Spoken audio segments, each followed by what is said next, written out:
Hello guys, आज हम लोग एक बेहतरीन एक्सपेरिमेंट के साथ आए हुए हैं फोटो इलेक्ट्रिक इफेक्ट के। बहुत सारे रिजल्ट पहले जो अभी हमने समझाया था यहीं से वो रिजल्ट आई थी और फिर आपको हमने समझाया था।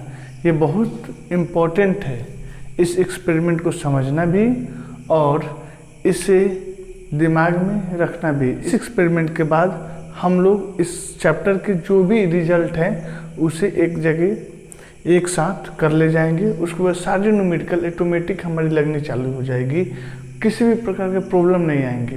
दूसरी बात कि ये टॉपिक बहुत ज़्यादा इम्पोर्टेंट है 12th के किसी भी फाइनल पेपर के लिए, ठीक है ना। वो किसी भी बोर्ड से हो, किसी भी टाइम से हो, कोई भी पैटर्न हो, आप डायरेक्ट समझिए, बहुत इम्पोर्टेंट है। तो काफ़ी ध्यान से एक एक बात को सुननी है, कंसेप्ट को समझते जाना है क्रिस्टल क्लियर मैनर में। इसीलिए हम यहाँ पे करा रहे हैं। कराने का मेरा ये पर्पस है ताकि आपकी पूरी की पूरी कंसेप्ट क्लियर हो, क्वेश्चन के ऊपर भी आपकी पकड़ ज़बरदस्त बने, ठीक है ना कि पार्शियल वैसे काम नहीं चलते। यहाँ पे 100% सिखाई जा रही है, तो आप भी 100% सीखने की कोशिश कीजिए। देखिए, हम पूरी की पूरी फोटो इलेक्ट्रिक इफेक्ट होता कैसे है समझ चुके हैं। अगर हो रहा है तो क्या क्या संभावनाएं बनी, उन संभावनाओं के विषय में पढ़ने जा रहे हैं। चलिए अब पहले इसमें ध्यान दीजिए। देखिए, हमने एक पूरा इवैक्यूएटेड ग्लास ट्यूब का अरेंजमेंट है जिसके अंदर हमने एक कैथोड और दूसरा एनोड। आप जानते हो कैथोड मीन्स क्या, निगेटिवली चार्ज प्लेट जी, और एनोड मीन्स क्या, पॉजिटिवली चार्ज प्लेट, ठीक है। तो मैंने दो प्लेट लिया, एक निगेटिवली चार्ज, एक positively charge. Negatively charge plate को हमने नाम दिया प्लेट सी और पॉजिटिवली चार्ज प्लेट को नाम दिया प्लेट ए। जिसके ऊपर मतलब जिस प्लेट के ऊपर आप अपने सोर्स के माध्यम से, कोई भी सोर्स हो सकता है, सोर्स के माध्यम से रेडिएशन को फॉल कराओगे, ठीक है ना। इस प्लेट को हम लोग बोलेंगे एमिटर, मीन्स इमिटेड प्लेट, ठीक है। और ऐसा करने के बाद आपको पता है कि अगर सोर्स का हमने energy H new greater than इस प्लेट के वर्क फंक्शन से ज़्यादा रखा तो 100% संभावनाएं बनती है कि फोटो इलेक्ट्रिक इफेक्ट होने का मतलब है कि यहाँ से इलेक्ट्रॉन बाहर आएगी और बाहर आएगी तो उसकी काइनेटिक एनर्जी 0 से kmax तक वैरी करेगी, हाँ या ना, करेगी। और यही इलेक्ट्रॉन मूव करते करते करते करते करते अगर इस प्लेट के पास आ गई तो क्या होगा जी, इस सर्किट को पकड़ते हुए इलेक्ट्रॉन मूव करना स्टार्ट कर देगी। इलेक्ट्रॉन का मोशन क्या होगा, इस डायरेक्शन में। हमें पता है इलेक्ट्रॉन का मोशन जिधर होता है उसके अपोजिट डायरेक्शन में पॉजिटिवली चार्ज का मोशन हो जाता है। मुझसे कोई पूछे तो पॉजिटिवली चार्ज का मोशन इधर होगा, मीन्स हमें प्रतीत होगा कि जो पॉजिटिवली आयंस है वो इलेक्ट्रॉन के अपोजिट डायरेक्शन में मूव कर रही है। और जो भी पॉजिटिव चार्ज का डायरेक्शन होता है वही मानते हैं कि मेरा करंट का डायरेक्शन है। यहाँ पे कौन सी करंट, फोटो करंट। यहाँ पे कौन सी इलेक्ट्रॉन मूव कर रही है, फोटो इलेक्ट्रॉन्स मूव कर रही है। इसके वजह से जो करंट डेवलप होगा उसे क्या बोल देंगे, फोटो करंट। और हम इसे स्मॉल आई से डिनोट करेंगे, ठीक है ना, स्मॉल आई से डिनोट करेंगे। समझिए, तो हमने क्या किया कि इस सर्किट से जो मेरी चार्ज फ्लो हो रही थी उसको मेजर करने के लिए हमने माइक्रो अमीटर लगा दिया। वो चार्ज मेजर कर लेगा और उसके कोरस्पॉन्डिंग मुझे करंट मेजर करके बता देगा, आपको पता है। और हमने इस अरेंजमेंट में पूरे के पूरे इस अरेंजमेंट में एक वेरिएबल बैटरी रखा है। और वेरिएबल बैटरी को शो करने का तरीका क्या है, ऐसे उसके ऊपर हम लोग एरो दे देते हैं और वैरी करा रहे हैं। तो कैसे पता चलेगी भाई कि इसका पोटेंशियल डिफरेंस वैरी कर रहा है, तो भैया मेजर करना पड़ेगा। इसके मेजरमेंट के लिए हमने एक एमीटर लगा रखा है इस वेरिएबल बैटरी के अक्रॉस, ताकि हम लोग वोल्टेज को मेजर कर पाए। ठीक है, उसके बाद आया जिस प्लेट पे आप रेडिएशन डालते हो उसको इमीटर प्लेट बोलते हैं, और जिस प्लेट पे इलेक्ट्रॉन आके इकट्ठा होती है उसे कलेक्टर प्लेट बोलते हैं। ठीक है, बाकी तो आपको टोटल के टोटल अरेंजमेंट के विषय में हमने समझा रखा है। ये पूरा का पूरा सिस्टम को हम लोग इवैक्यूएटेड रखते हैं। अब बातें आती है इवैक्यूएटेड क्यों रखते हो। देखो, इलेक्ट्रॉन क्या है, चार्ज पार्टिकल है। अगर इसमें कोई भी एयर गैसेस अगर होंगे या जो एटमॉस्फेरिक एयर होते हैं अगर मौजूद होंगे, तो हो सकता है कि इस एनर्जेटिक इलेक्ट्रॉन के चलते वो आयोनाइज हो जाए और ये इलेक्ट्रॉन उनके वजह से में भी अपने पाथ को डेविएट कर जाए। इसलिए हम लोग क्या करते हैं, यहाँ से जो भी गैसेज होती हैं, जो भी मेरे पास एयर होते हैं, उसे इवैक्यूएटेड कर देते हैं, मीन्स बाहर निकाल देते हैं वैक्यूम पंप से। अब सर ये क्या कर रखे हो, हमने यहाँ पे सील्ड कर रखा है, और ये पूरी की पूरी सील्डिंग एक स्पेशल टाइप के मटेरियल से की है जिसे हम लोग क्वार्ट्ज बोलते हैं। ठीक है, तो इसी से बना हुआ है ये है मटेरियल, जो कि एक विंडो का काम करता है, जिस विंडो से होते हुए आप देखते हो घर में जो आप ग्लास लगाते हो उससे रेडिएशन ऑटोमेटिक अंदर आ जाती है। तो सिमिलरली है कि इससे रेडिएशन पास हो जाएगी, लेकिन कौन, एक स्पेशल तरह के रेडिएशन पास करता है ये, जिसे हम लोग बोलते हैं अल्ट्रा वायलेट। ठीक है ना, मतलब मीन्स ये परमिट करता है सिर्फ अल्ट्रा वायलेट रेडिएशन को। यहाँ पे अपने एक्सपेरिमेंट के लिए हम लेके चल रहे हैं। जैसे ही आप अल्ट्रा वायलेट रेडिएशन को डालोगे इस HNU इज ग्रेटर देन 5 से ज़्यादा रखते हुए, तो यहाँ से इलेक्ट्रॉन निकलेंगे, और बाकी टोटल जो फोटो इलेक्ट्रिक इफेक्ट का काम है वो हमें यहाँ से देखने को मिला। और उसके बाद क्या क्या प्रभाव पड़ सकता है इस फ्रीक्वेंसी और इस सोर्स के इंटेंसिटी के वजह से, जब हम इसको कांस्टेंट रखते हैं या वैरी कराते हैं। तो इसी बात की पूरी गणना हमें करनी है, और इसके दौरान हर कंडीशन में हमें फोटो करंट को मेजर करना है। तो मैंने इसी बात को लिखा है कि यहाँ पे मेरा पर्पस क्या है, तो study the variation of photo current.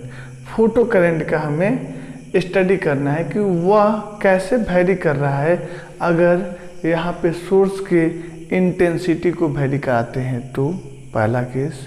दूसरा केस, अगर इस पोटेंशियल डिफरेंस को वैरी कराते हैं तो। तीसरा केस, इसके फ्रीक्वेंसी को वैरी कराते हैं तो। चौथा, मैंने जो लिया है वो कॉमन है क्योंकि हमने मटेरियल तो सेम ही रखा है, तो क्या फोटो करंट मटेरियल के प्रॉपर्टी पे डिपेंड करता है, इस बात की भी स्टडी हम लोग यहाँ से करेंगे।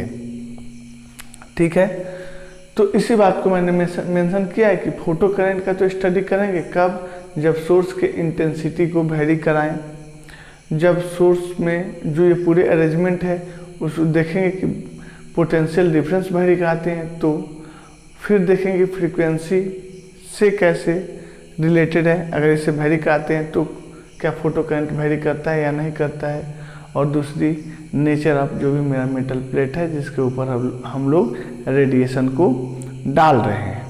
ठीक है, लेकिन इस पूरे एक्सपेरिमेंट को करने के पहले हम आपको बहुत सारी कंसेप्ट इसमें समझा रखे हैं, तो थोड़ा सा उस चीज़ को रिकॉल कर लेते हैं, फिर एक एक एक्सपेरिमेंट को हम लोग देखते चले जाएंगे। ठीक है, और रिजल्ट को मेंशन करते चले जाएंगे। मैंने जो बताया था कि भैया यहाँ पे जो सोर्स है इसे हम लोग कंट्रोल कर सकते हैं, फ्रीक्वेंसी कंट्रोल कर ली, मीन्स इस सोर्स का एनर्जी कंट्रोल कर लिया। इंटेंसिटी अगर आप चाह रहे हो वैरी कराना तो करा सकते हो आगे पीछे करके, मीन्स फ्रीक्वेंसी को कंट्रोल करते हुए इंटेंसिटी को वैरी कर सकते हो। दूसरा, इंटेंसिटी को सेम रखे, मतलब इंटेंसिटी को सेम रखते हैं और सोर्स के फ्रीक्वेंसी को वैरी करा दें, तो वो कैसे करेंगे, अलग अलग कलर को मेंटेन करते हुए वेवलेंथ चेंज हो जाएगी, फिर फ्रीक्वेंसी चेंज हो जाएगा। मतलब क्या, मतलब ये कि हमारे पास इस पूरे अरेंजमेंट में जो चेंज करने की हमारे पास उपाय है जो करने की मेरे हाथ में है, जो मैं चेंज कर सकता हूँ, वह सोर्स है जिसमें दो प्रॉपर्टी हमारे हाथ में है कंट्रोल करने के लिए है। तीसरा एक बैटरी है जिसे वोल्ट मीटर के माध्यम से मीन्स वोल्टेज को जो वेरिएबल वोल्टेज है उसको कम ज़्यादा कर सकते हैं। तो मतलब जो वैरी करना है वह मेरे पास कितने हो गए, 3, इंटेंसिटी, फ्रीक्वेंसी और potential difference of a battery. ठीक है, तो आपके पूरे इस अरेंजमेंट में याद रखना है, पूरे हर कंटेंट को आपको बताया, क्या करना है वो भी समझाया, मेरा क्या पर्पस है। अब एक एक करके हम लोग पढ़ते हैं। ठीक है, चलिए तो अब हम लोग केस नंबर 1 की बातें कर रहे हैं। ठीक है, पहली सिचुएशन को देख रहे हैं, क्या effect of intensity of light on photo current, means intensity का क्या प्रभाव फोटो करंट पे पड़ता है। तो आप बताओ, हमारे पास वेरिएबल कितने थे, 3। इंटेंसिटी का प्रभाव दिखना है तो हम फ्रीक्वेंसी को और यहाँ पे पोटेंशियल डिफरेंस को कांस्टेंट कर लेंगे, फिर फ्रीक्वेंसी को वेरी कराएंगे तो पता चलेगा ना कि रिजल्ट क्या हो रहे हैं फोटो करंट पे इंटेंसिटी के द्वारा। ठीक है, तो वही बात हम लिख रखे हैं, क्या हम लोग कंडीशन अप्लाइड कर रहे हैं और क्या मेंटेन कर रहे हैं। तो कंडीशन क्या है कि हमने